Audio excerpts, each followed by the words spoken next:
¿Cuántos están siendo bendecidos por Dios? Gloria a Dios. Dios le bendiga, bienvenidos. Dios le bendiga allá atrás. Dios le bendiga. Vamos a abrir la Biblia. Vamos a ir al libro de Efesios, capítulo 6.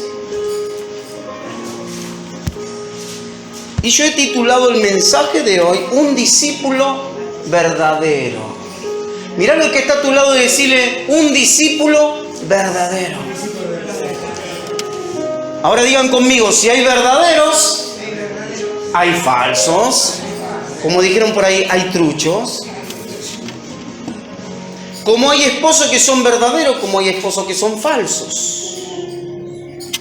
Como hay personas que siguen a Jesús de cerca, también hay personas que le siguen a Jesús de lejos. ¿Cuántos están aquí? Pero un discípulo de verdad, un discípulo de Dios, sabe y tiene el entendimiento de que la lucha es tal cuando uno acepta a Jesús en su vida, que si no depende de Dios, tarde o temprano se va a debilitar. ¿A cuánto le ha pasado que dijeron yo voy a seguir a Jesús y voy a dejar de hacer esto, aquello que vengo haciendo y luego otra vez caíamos en lo mismo? A ver, ¿cuánto le pasó? Hasta que uno se fortalece y está dispuesto a despojarse de todo. Y veamos lo que dice ahí el libro de Efesios capítulo 6 versículo 10. Dice lo siguiente: por lo demás, hermanos míos, fíjense que le habla a la iglesia, a los hermanos, fortaleceos en el Señor y en el poder de su fuerza, y vestidos de toda la armadura de Dios, para que podáis estar firme contra las hechanzas del diablo. Porque no tenemos lucha contra sangre y carne, sino contra principados, contra potestades, contra los gobernadores de las tinieblas de este siglo, contra huestes espirituales de maldad en las regiones celestes. Por tanto, toma toda la armadura de Dios, para que pueda resistir en el día malo y habiendo acabado todo, estar firme. Está pues firme, ceñido vuestros lomos con la verdad y vestidos con la coraza de justicia y calzados los pies con el apresto del evangelio de la paz. Sobre todo tomad el escudo de la fe, con que podáis apagar todos los dardos de fuego del maligno. Y tomad el yelmo de la salvación y la espada del Espíritu, que es la palabra de Dios, orando en todo tiempo con toda oración y súplica en el Espíritu, y velando en ello por toda perseverancia y súplica por todos los santos. Pablo le habla a esta gente, le habla a los efesios y les dice: nosotros los seres humanos estamos en desventaja cuando tenemos una lucha espiritual. Una cosa, a ver, ¿cuántos los hombres más que nada, ¿no? ¿Cuántos se han peleado alguna vez? ¿No? No quise decir la dama para... Pero ¿cuántos tuvimos esa pelea, no? Y lo teníamos ahí enfrentado, ¿no? Y que te tiraban un golpe y si podías esquivabas porque lo veía. ¿Cuánto le pasó? Y cuando no podías esquivar, recibías, ¿no? Pero cuando tenemos una lucha espiritual, no vemos cuando viene el enemigo. Yo siempre lo digo, perdido mal en los vicios, sin conocer a Dios. Los primeros 6 meses, cuando acepté a Jesús en mi vida, los primeros 6 meses eran de altos y bajos. Decía que quería cambiar, pero había cosas que no me despojaba. Y no me daba cuenta que había una guerra espiritual por mi vida. Estaba el Señor queriendo de que yo salga adelante, deje los vicios, vaya hacia adelante a alcanzar lo que Él tenía para mi vida. Pero había una guerra espiritual impresionante que me querían hacer volver para atrás. Y Pablo les dice, están en desventajas. ¿Por qué? Porque cuando nosotros nos enfrentamos a un reino espiritual que no vemos, estamos no solamente porque no lo vemos, sino porque son más fuertes que nosotros. Por eso dije, ¿cuántas veces dijimos, esto no lo hago más y luego lo seguimos practicando? Nos pasó, ¿no? Porque lo hicimos en nuestra fuerza humana. Cuando la Biblia dice de que no es con ejército, no es con fuerza, sino con su Santo Espíritu, está diciendo la guerra espiritual, es en el Espíritu. No miento más y después vuelvo a mentir. No robo más y después vuelvo a robar, porque es en mi fuerza. Y tiene que ser en el Espíritu. Fíjense como Pablo le dice en el versículo 10, por lo demás, hermanos míos, fortaleceos en el Señor y en el poder de su fuerza.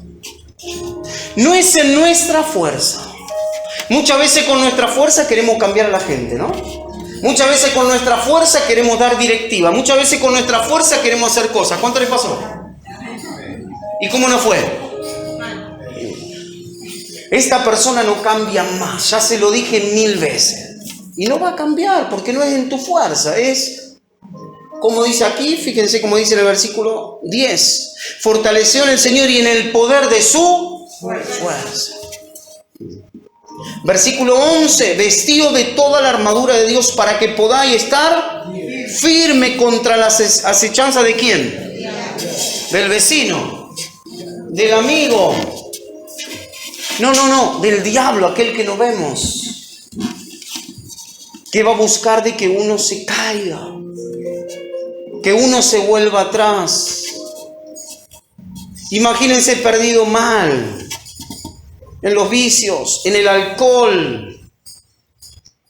Pero cuando me convertí al Señor, no necesito ni siquiera ni una copita de alcohol, porque el Señor ya me liberó. ¿Cuánto me entienden? No necesito nada del pasado. La Biblia dice que las cosas mejores que Dios tiene están hacia adelante y no hacia atrás. Si no, hablaríamos con ignorancia diciendo antes estábamos mejor que ahora. Eso es mentira. Vamos a estar mejor más adelante que lo que estamos ahora. Y Pablo le dice, la guerra espiritual no es con lo que vemos, sino con lo que no vemos. Y en el versículo que sigue, versículo 12, dice, porque no tenemos lucha contra carne y sangre, sino contra principado, contra potestades, contra los gobernantes de las tinieblas de este siglo, contra huestes espirituales de maldad de las regiones celestes. Por tanto, toma toda la armadura de Dios para que pueda resistir en el día malo, y habiendo acabado todo, ¿cómo estemos? Firmes. El día malo, lamentablemente, te lo tengo que decir, va a venir. Vieron que muchas veces la gente piensa de que cuando uno llega al camino del Señor todo le va a ir bien. Pero Jesús fue claro y dijo, en el mundo van a tener aflicción. Pero dice, confíen porque yo he vencido al mundo. Yo lo vencí. Y si Él lo venció y está dentro nuestro, ¿cuántos dicen yo también voy a vencer? Pero no tengo que tener miedo, no tengo que tener temor. Al contrario, me tengo que vestir ¿de qué cosa? De la armadura de Dios. Me tengo que poner la armadura de Dios. Es de la única manera que todo lo que hagamos, Dios va a respaldarnos cuando estamos confiando en Él, cuando confiamos plenamente en Él. Muchas veces van a surgir cosas, situaciones que no las vamos a poder entender. Pero cuando estamos confiando en el Señor, sabemos que todas las cosas nos ayudan a bien. Todas esas cosas que tal vez no entendemos, eso nos va a ayudar a bien. Aunque no lo entendamos.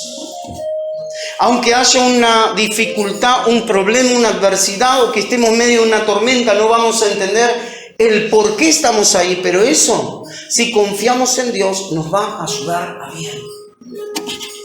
Por eso dije, si hay discípulos verdaderos, hay discípulos falsos.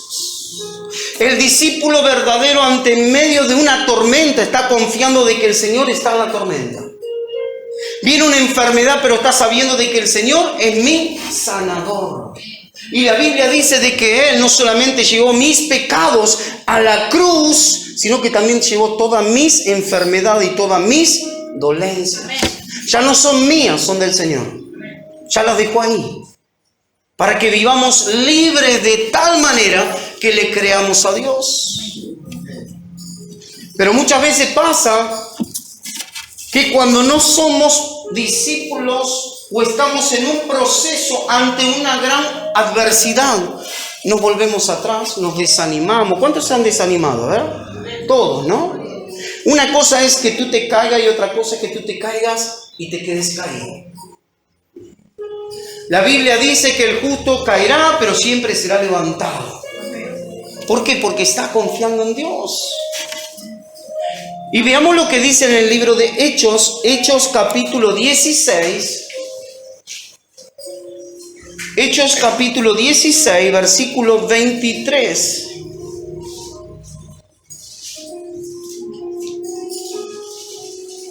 Y vamos a ver el relato de Pablo, un hombre que tenía la fe de Dios, un hombre que le seguía, un hombre que por la causa de Cristo lo metían preso, era perseguido, le pasaban un montón de cosas, pero él sabía que si él confiaba en Dios, todo lo que le acontecía tenía un propósito de Dios. Que ustedes estén hoy aquí es un propósito de Dios. Por ahí no lo pueden entender hoy, pero se van a dar cuenta más adelante el plan y el propósito de Dios. En el capítulo 16 de Hechos, versículo 23, fíjense lo que dice acá, esto es impactante. Después de haberle azotado mucho, los echaron en la cárcel, mandando al carcelero que los guardase con seguridad, el cual, recibido este mandato, los metió en el calabozo de más adentro y les aseguró los pies en el cepo. Pero a medianoche, orando, Pablo y Silas cantaban himnos a Dios y los presos los oían. Entonces sobrevino de repente un gran terremoto, de tal manera que los cimientos de la cárcel se sacudían, y al instante se abrieron todas las puertas y las cadenas de todos se soltaron. Despertando el carcelero y viendo abiertas las puertas de la cárcel, sacó la espada y se iba a matar, pensando de que los presos habían huido. Mas Pablo clamó a gran voz diciendo: no te hagas ningún mal, pues todos estamos aquí. Él entonces, pidiendo luz, se precipitó adentro y temblando se postró a los pies de Pablo y de Silas, y sacándolos les dijo: señores, ¿qué debo hacer para ser salvo? Ellos dijeron: cree en el Señor Jesucristo y serás salvo tú y tu casa. Y le hablaron la palabra del Señor a él y a todos los que estaban en su casa. Y él, tomándolos en aquella misma hora de la noche, les lavó las heridas y enseguida se bautizó él con todos los suyos. Y llevándolos a casa, les puso la mesa y se regocijó con toda su casa de haber creído a Dios. Pablo y Silas, por predicar el evangelio, le metieron preso. No es como aquí que si tú sales a la calle a predicar nadie te va a decir nada. Muchos van a creer en el evangelio y otros van a estar indiferentes porque están esclavos tal vez a la idolatría. Pero dice que el príncipe de este mundo tiene cegado el entendimiento para que no crean en el evangelio. Tú sales a la calle, predicas, la gente va a conocer del Señor y nadie va a decir nada. Pero aquí ellos, por predicar, fueron presos. Por hacer algo bueno fueron presos. Ahora bien, dice que cuando llegó la noche ellos estaban cantando. Pablo y Silas alababan al Señor, cantaban himnos. Y dice que en el momento que ellos estaban cantando, mientras todos les oían, dice que hubo un terremoto, se movieron todos los cimientos y las puertas se abrieron. ¿Por qué? Porque había dos hombres que eran discípulos de verdad. Discípulos verdaderos. Ellos se podrían haber ido a quejar con Dios, diciendo: Señor, predicamos el evangelio y aún así nos meten preso. Señor, predicamos el evangelio y así vino esta enfermedad sobre mi vida. Señor, me pasa esto y aquello, y eso que yo te sirvo. ¿Cuántas veces he estado aquí predicando la palabra de Dios? Terminaba de predicar, me tenía que subir al auto y llevar a mi hijo al hospital. Y no le decía: Señor, acabo de predicar. Dios siempre tiene un plan y un proceso para cada uno. ¿Para qué? Para que crezcamos en la fe. Mire cómo habrá sido el Señor que estaba dispuesto a confiar en ellos. Estaba dispuesto a creer de que lo que ellos estaban viviendo, Dios tenía algo detrás de todo eso. ¿Y sabe lo que Dios tenía detrás de todo eso? Había una familia que Dios permitió de que ellos estén presos para que un carcelero y toda su casa conozcan la salvación, conozcan a Jesús. Muchas veces, ¿qué es lo que pasa? No entiendo lo que me está sucediendo y me estoy quejando de lo que Dios está permitiendo, y así nunca salimos aprobados.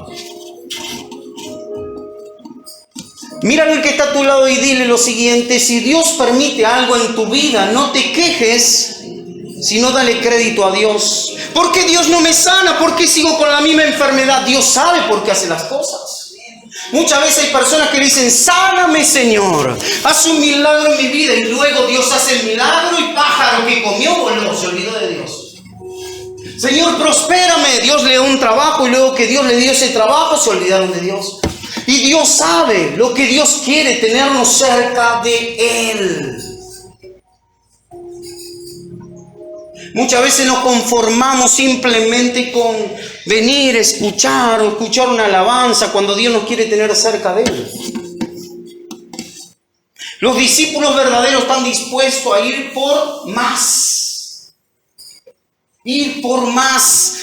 Son personas que ya no se conforman, sino que quieren ir por más, porque quieren agradar a Dios y quieren vivir la vida de Dios. Ellos no se quejaron, al contrario, alabaron. Cuando estés en medio de las luchas, ¿qué tienes que hacer? Alabar a Dios. Cuando venga una enfermedad a golpear la puerta de tu familia, ¿qué tienes que hacer? Alabar a Dios, porque en medio de la alabanza el Espíritu de Dios se mueve. Si tú te quejas, no hay quien se mueva. Solamente la lengua que va a estar quejándose, pero el Espíritu de Dios no se va a mover. ¿Cuántos están aquí? Cuando estés en la barca en medio de esa gran tempestad y tormenta, no le digas al Señor: Señor, ¿no tienes cuidado? ¿No te das cuenta de los problemas que tengo? No. Al contrario, si el Señor está contigo en la barca, tú tienes que tener la seguridad de que Él no va a permitir de que tú te ahogues. Al contrario, que tú le creas a Dios. ¿Qué hubiese pasado con esa familia si Pablo y Silas no hubiesen pasado por esos latigazos? El mismo que le lavó las heridas, el mismo que los llevó a su casa, el mismo que se bautizó con los suyos, el mismo que le presentó a la familia para que le prediquen, era el mismo que lo había castigado. Era el mismo que lo puso allá atrás, en el calabozo, donde parecía de que eran insignificantes. Vamos a ponerlo ya al final de todo, pero aún así había dos hombres que eran verdaderos, dos hombres que le creían a Dios, dos hombres que confiaron en Dios. Cuando Dios permite algo en tu vida, porque Dios tiene algo mejor todavía para ti. Hoy estamos hablando de Pablo y de Silas, dos hombres de Dios que no se quejaron, y por no quejarse y seguir el plan de Dios, pudieron ganar a toda una familia. Hay circunstancias que tú no te esperas, pero cuando Dios la permite, por algo la permite. No te quejes. Mira lo que está a tu lado y dile: no te quejes. Aunque no lo entiendas, no te quejes. Versículo 30, y sacándolos le dijo: Señor, ¿qué debo hacer para ser salvo? Ellos dijeron: cree en el Señor Jesucristo y serás salvo tú y tu casa. Y le hablaron la palabra del Señor a él y a todos los que estaban en su casa. Un hombre que se convirtió y se dio cuenta que ellos eran discípulos de verdad. Tal vez otros que eran discípulos falsos se vieron que se abrieron las puertas, se marchaban y dijeron: esta es la nuestra, nos vamos. Pero no, ellos no hicieron eso, ellos se quedaron ahí. Y dijeron: estamos aquí. Hay una oportunidad para que puedas ser salvo. Y no solamente tú, sino también los tuyos. ¿Y cómo habrá sido la gratitud de este carcelero? Porque si ellos se iban, ¿saben lo que iba a pasar con el carcelero? Mira lo que está a tu lado y dile: le cortaban la cabeza. Le cortaban la cabeza. Porque ¿quién les iba a creer de que había dos hombres que mientras cantaban se abrieron las puertas? ¿Qué pasó? No, habrá sido el carcelero que le abrió las puertas. ¿Quién le hubiese creído eso? Pero claro, había dos hombres que tenían fe, dos hombres que no se quejaron, dos hombres que siguieron al Señor.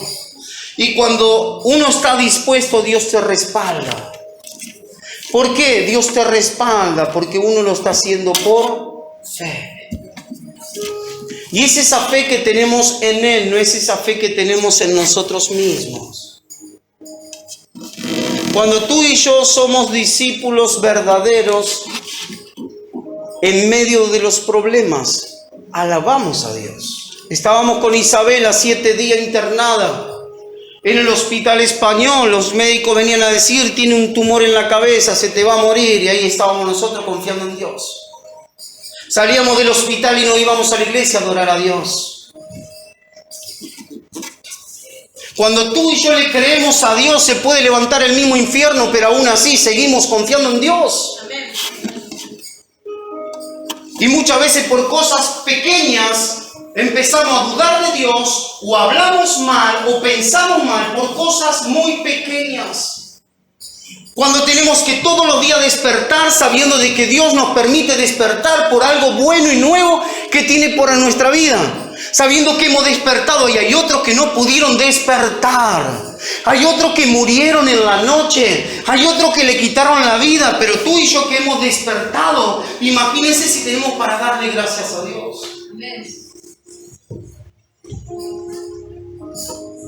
A ver, ¿cuántos son abuelos acá? Cuando ves a tus nietos, dale gracias a Dios. Porque hay muchos abuelos que ya no pueden ver ni a sus nietos. Y muchos de esos nietos, muchos han muerto. Los discípulos del Señor mueren cada día para seguir a Jesús. Los discípulos del Señor están dispuestos a ir hacia adelante y ya no mirar hacia atrás. Los discípulos del Señor no miran si esa pared es roja o blanca. Los discípulos del Señor están mirando las almas a ver a quién pueden predicarle de Jesús. Los discípulos del Señor mueren para buscar y llevar la salvación a otros. Esos son los discípulos de Jesús. ¿Cuál es el termómetro de Dios? ¿Cuál es el termómetro de Dios? Es cuántas almas llevamos a los pies de Cristo. Ahí revelamos y nos damos cuenta si realmente amamos al Señor o no. Los discípulos de verdad ponen los ojos en quien, en Jesús, autor y consumador de la fe, y no ponen los ojos en sí mismos. Que hoy estamos y mañana no estamos. ¿Alguien sabe qué vamos a hacer mañana? ¿Alguien sabe si vamos a despertar mañana? ¿Alguien sabe si mañana vamos a estar despiertos? No lo sabemos. Hoy estamos, mañana no estamos. Los discípulos de Jesús viven como si hoy fuese el último día. Y le dicen, Señor, ¿qué tengo que hacer? Señor, estoy dispuesto a renunciar a mí mismo, a vivir lo que a ti te agrada. Hoy, porque mañana yo no sé lo que voy a vivir. Abraza a tus hijos, porque mañana no sabes si lo vas a abrazar. Ama a tu familia, porque no sabes si mañana lo vas a ver. Hoy estamos aquí, mañana no lo sabemos. Y muchas veces le damos rienda suelta al tiempo como si fuese que nos enseñoreamos del tiempo, cuando muchas veces el tiempo tiene el control de nuestra vida. Hoy estamos, mañana no estamos. Aunque andemos en valle de sombra y de muerte, no temerá nuestro corazón cuando somos discípulos de verdad, porque Dios está con nosotros. Dios está con nosotros. Recuerdo que cuando me convertí al Señor ya no vivía para mí. Me llevaba, buscaba por las plazas a ver los que dormían ahí en las plazas, tirado me los llevaba a casa, le daba para dormir, le daba para vestir, le daba para alimentarles. Y me los llevaba a trabajar conmigo, porque los quería ver bien. Porque sin Dios estaba perdido y yo quería que ahora otros jóvenes salgan de ese estado como yo estaba. Salía de trabajar, me iba por el Parque Independencia. ¿Por qué? Porque ahí había personas que se estaban prostituyendo, que estaban perdidos, mal. Y ahí nomás le hablaba del Señor, le hablaba de Jesús, lo que el Señor había hecho conmigo. Los cargaban la bicicleta, eran travestis, eran homosexuales, me los cargaban la bicicleta y los llevaba a la iglesia para que otro más crecido que yo les pueda hablar. Cuando somos discípulos de verdad, no miramos lo que nos rodea, sino que vemos detrás de lo que nos rodea.